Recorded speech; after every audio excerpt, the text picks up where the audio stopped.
చిన్న చిత్రంగా విడుదలైన ముంజియా ప్రేక్షకులను భయపెట్టడంతో పాటు బాక్సాఫీస్ వద్ద కాసుల వర్షాన్ని కూడా కురిపించింది. అలాంటి ఈ మూవీ ఇప్పుడు మనకు Disney plus hot star OTT వేదికగా స్ట్రీమింగ్ అవుతుంది. మరి ఈ మూవీ ఎలా ఉంది అనేది మన రివ్యూలో తెలుసుకుందాం. దానికంటే ముందు ఫ్రెండ్స్, మన ఛానల్లో ఇలాంటి కొత్త సినిమాలకు సంబంధించిన రివ్యూస్ల వీడియోలు వస్తూనే ఉంటాయి. మరి ఇప్పటి వరకు మన ఛానల్ని ఎవరైనా సబ్స్క్రైబ్ చేసుకోకపోతే తప్పకుండా సబ్స్క్రైబ్ చేసుకోండి. అలాగే మన ఛానల్లో రుహానీ శర్మ ముఖ్య పాత్ర పోషించిన ఆగ్రా మూవీ యొక్క రివ్యూ కూడా ఉంది. ఇప్పటి వరకు ఎవరైనా ఆ రివ్యూ చూడకపోతే ఇప్పుడే చూసేయండి. అలాగే ఈ వీడియో నచ్చితే మాత్రం లైక్ కూడా కొట్టండి. ఇక రివ్యూలోకి వెళ్దాం. కథ విషయానికి వస్తే, బిట్టు అభయ్ వర్మ హెయిర్ డ్రెస్సర్ గా పనిచేస్తూ ఉంటాడు. అతనిని ఒక కళ ఎప్పుడు వెంటపడుతూ ఉంటుంది. ఆ కళలో ఓ రావి చెట్టు, దానిపై అస్పష్టంగా కనపడే ఓ భయానక రూపం. ఆ రూపం కనిపించినప్పుడల్లా బిట్టు బెంబలెత్తిపోతుంటాడు. సోదరి ఎంగేజ్మెంట్ కోసం తన పూర్వీకుల ఊరికి వెళ్లిన అతడికి అక్కడ రావి చెట్టుపై ఉన్న మూంజా అనే బ్రహ్మరాక్షసుడు వల్లే తన తండ్రి చనిపోయాడన్న విషయం తెలుస్తుంది. ఎమోషనల్ అయిన బిట్టు కూడా చెట్టు దగ్గరికి వెళ్లడంతో అతడిని కాపాడడానికి వచ్చిన వాళ్ళ బామ గీత కూడా అక్కడే చనిపోతుంది.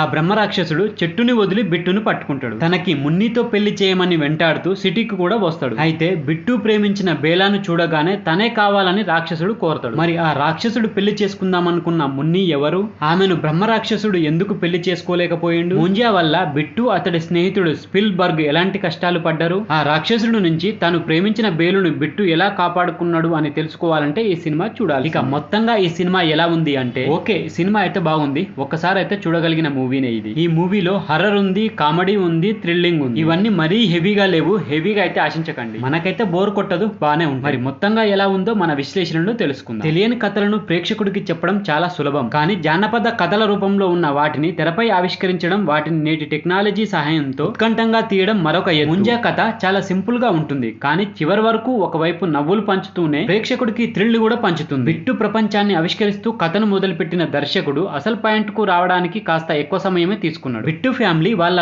పూర్వీకుల ఊరు కొంకన్ చేరిన తర్వాతే అసలు కథ మొదలవుతుంది. అక్కడి నుంచి ప్రేక్షకుడికి బోర్ కొట్టకుండా చూపించిండు. సడన్ గా ముంజాను చూస్తే గుండె జల్లు అనిపిస్తుంది. అంతలోనే బిట్టు పడే పాటలను చూసి చిరునవ్వులతో మనసైతే చిల్ అవుతుంది. ముంజాను పట్టుకునేందుకు స్నేహితుడు స్పిల్ బర్గ్ తో కలిసి బిట్టు చేసే హంగామా కడుపుబ్బా నవ్విస్తుంది. తను ప్రేమించిన మున్ని కాకుండా బిట్టు ప్రేమించిన బేలా కావాలని రాక్షసుడు కోడే ట్విస్ట్ అయితే సినిమాకే హైలైట్ అనిపిస్తుంది. దీంతో బిట్టు పరిస్థితి పెనంలో నుంచి పొయ్యిలోకి పడినట్లు అవుతుంది. ఇక ఇక్కడి నుంచి చివరి వరకు ప్రతి సన్నివేశం ప్రేక్షకుడిని అయితే అలరిస్తుంది. దయ్యాలు భూతాలను పట్టుకునే పద్రి సత్యరాజును కలిసి ముంజా ఆత్మను మేకలోకి పంపి దానిని చంపాలనుకునే సన్నివేశాలు కడుపుబ్బా నవ్విస్తాయి. ఇక క్లైమాక్స్ లో మరో ట్విస్ట్ ఇచ్చి ఈ సినిమాకు సీక్వెల్ కూడా ఉంటుందని అయితే మనకు చూపించారు. ఇక నటీనటుల విషయానికి వస్తే, సత్యరాజ్ గారు మినహా అజయ్ వర్మ, శర్వారి, తరణ్జోత్ సింగ్ ఇలా ఎవరు తెలుగు ప్రేక్షకులు తెలిసిన వారైతే కాదు. అయినా కూడా వాళ్ళు తమ నటనతో ఆయా పాత్రల్లో అయితే ఒదిగిపోయి. టెక్నికల్ గా కూడా ఈ సినిమా చాలా బాగుంది. బ్రహ్మరాక్షసుడి పాత్రను చూపించిన విధానం, విఎఫ్ఎక్స్ లో అయితే టాప్ నాచ్ ఉంటాయి. బ్యాక్గ్రౌండ్ మ్యూజిక్ కూడా భలే ఉంటది ఈ సినిమాకు. దర్శకుడు ఈ కథను చెప్పడంలో సక్సెస్ సాధించిందనే చెప్పాలి. ఇక చివరిగా చెప్పేది ఏమిటంటే,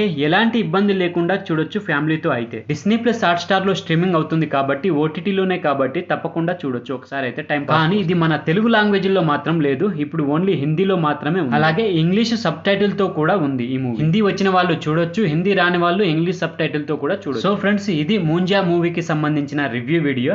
ఈ వీడియో కనుక మీకు నచ్చినట్లయితే నా ఛానల్ని తప్పకుండా సబ్స్క్రైబ్ చేసుకోండి. Thank you friends. మళ్ళీ ఒక మంచి వీడియోతో మీ ముందుకు వస్తా. అంతవరకు బాయ్.